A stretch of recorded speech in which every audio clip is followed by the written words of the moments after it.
ಮಾಯಮ್ಮ ಒಳ್ಳೆಯವರು ಅಂತ. ನೀವ್ ಒಳ್ಳೆಯವ್ರಲ್ವಾ, ಅದಕ್ಕೆ ನಿಮ್ಗೆಲ್ರೂ ಒಳ್ಳೆಯವ್ರ ತರಾನೇ ಕಾಣಿಸ್ತಾರೆ. ಆದ್ರೆ ಸತ್ಯ ಅದಲ್ಲ.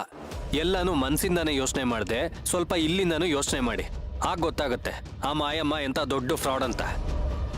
ಹೌದು ಅದಕ್ಕೆ ಕರ್ಣ ಹೇಳ್ತಿರೋದು ನಿಜ.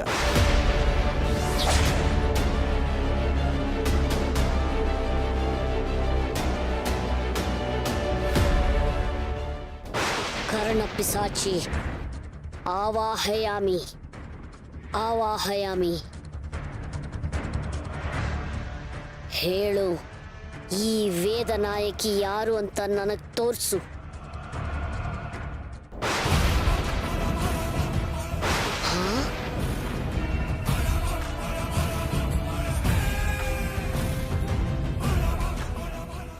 ಇವಳೊಬ್ಳು ದೈವತ್ವ ಇರೋ ಹೆಣ್ಣ.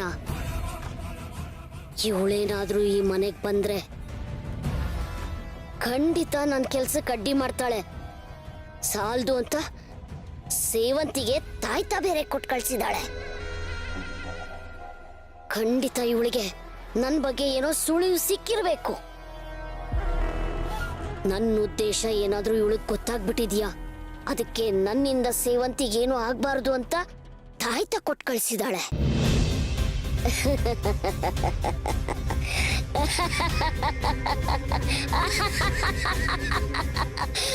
ತಾಯ್ತಾ ಅಲ್ಲ, ಸ್ವತಃ ಅವಳೇ ನನ್ನನ್ನು ಬಂದು ಮುಟ್ಟಿದ್ರು ಸುಟ್ಟೋಗ್ಬೇಕು. ಅದಕ್ಕೆ ಅಂಥ ದಿಗ್ಬಂಧನ ನನಗೆ ನಾನೇ ಹಾಕೋಬೇಕು.